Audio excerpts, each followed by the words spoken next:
US President Donald Trump has said negotiating a permanent peace agreement is the best way to end the war in Ukraine rather than a temporary ceasefire, which he says oftentimes do not hold up.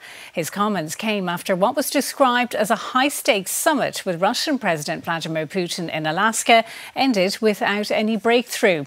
The Ukrainian President Volodymyr Zelensky will meet President Trump at the White House on Monday, with further reports that European leaders are also invited to attend that meeting. Presidential pageantry in Alaska as Donald Trump rolled out the red carpet for Vladimir Putin. Like old friends, they greeted each other with warm smiles and handshakes. American warplanes, once designed to counter the threat from Russia, now protecting the skies above its leader. And then, in a highly unusual move, President Putin left the Russian limousine idling on the tarmac, opting instead to climb inside the car known as the Beast with his host. Mr. Putin clearly felt at ease here, unfazed by the pro-Ukraine protests taking place in downtown Anchorage. Once inside the military base, the delegations, including business ministers and advisors, disappeared behind closed doors. And just 3 hours later, the two presidents emerged to deliver somewhat cryptic messages to the waiting world media, with Mr. Putin showing he hadn't budged from his demands and repeating familiar talking points. We're convinced that in order to make the settlement lasting and long-term, we need to eliminate all the primary roots, the primary causes of that conflict, and we've said it multiple times. It soon became clear the ceasefire deal that Mr. Trump was so keen to seal in Alaska had not happened. Many points were agreed to. There are just a very few that are left. Some are not that significant. One is probably the most significant, but we have a very good chance of getting there. We didn't get there. Then this invitation from the Russian president. Next time in Moscow.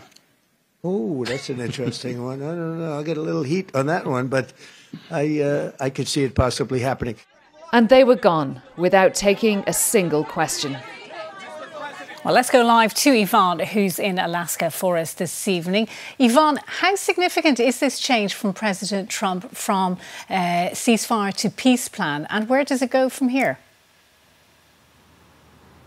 Well, look, this is very significant, especially if you consider that ahead of yesterday's summit, President Trump was saying that if he didn't get a ceasefire, that he would not be happy at all. But then almost immediately coming out of it, he went on to Fox News and was saying things like Ukraine needs to do a deal because, after all, Russia is a big power and they are not.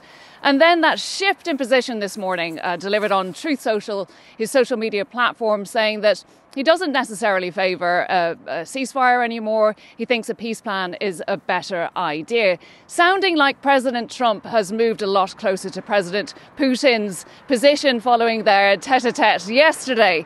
So now this is of deep concern in Europe. Kaja Kallas, the EU foreign policy chief, tweeting that she doesn't believe that President Putin is interested in peace anytime soon, but being very careful, along with other European leaders, to praise President Trump for his efforts. They know that they need to keep him on side as they press their case for security guarantees for Ukraine and a ceasefire. As you mentioned, Volodymyr Zelensky off to the White House on Monday for the first time since that very public humiliation of him at the hand of J.D. Vance and President Trump earlier this year. Be interesting to see what kind of reception he gets there.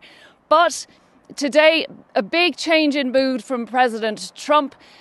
President Putin seems to have walked away with a massive diplomatic win. There's no talk of secondary sanctions, as Mr. Trump was mentioning last week, threatening last week.